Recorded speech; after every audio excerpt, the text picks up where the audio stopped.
ఈరోజు మరో దేవుని వాక్యంతో మీ ముందుకు వస్తున్న మీ సత్యోత్తమును. మార్కు సువార్త 13వ అధ్యాయము 24 నుండి 37వ వచనం వరకు.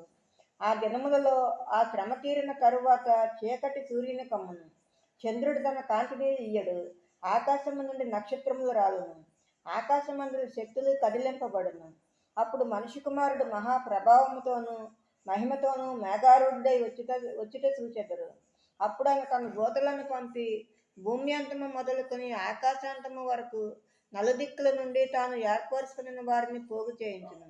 అంజూరపు చెట్టును చూసి ఒక ఉపమానము నేర్చుకున్నది. దాని కొమ్మ ఇంకా లేతదై చిగురించినప్పుడు వసంతకాలం సమీపముగా ఉన్నదని మీకు తెలియను.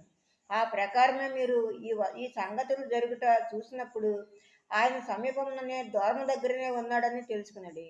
ఇవన్నీ జరుగు వరకు ఈ తరము గతింపదని నిశ్చయముగా మీతో చెప్తున్నాను.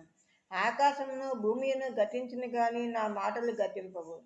ఆ జన్మను గూర్చి ఆ గడియను గూర్చి తండ్రి తప్ప ఏ మనుషుడైనను పరలోకమందలి దూతలైనను కుమారుడైనను ఎరుగరు. జాగ్రత్త పడుడి, మెలకువగా ఉండి ప్రార్థన చేయుడి. ఆ కాలం ఎప్పుడు వచ్చునో మీకు తెలియదు.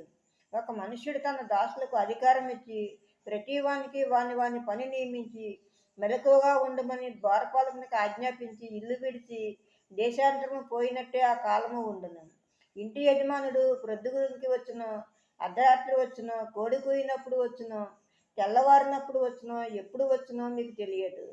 ఆయన అకస్మాత్తుగా వచ్చి మీరు నిద్రపోతుండట చూసినేమో. కనుక మీరు మెలకువగా ఉండుడి.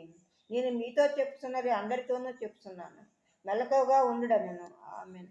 మరో దేవుని వాక్యంతో రేపు ముందు ఉంటాను. అందరికీ శుభరాత్రి. మన ప్రభువును ప్రియరక్షకుడైన యేసుక్రీస్తు కృప, కాపుదల, రక్షణ, ఆశీర్వాదము మన అందరికీ ఇప్పుడు ఎప్పుడు సదాకాలము తోడై ఉండును గాక. ఆమేన్, ఆమేన్, ఆమేన్.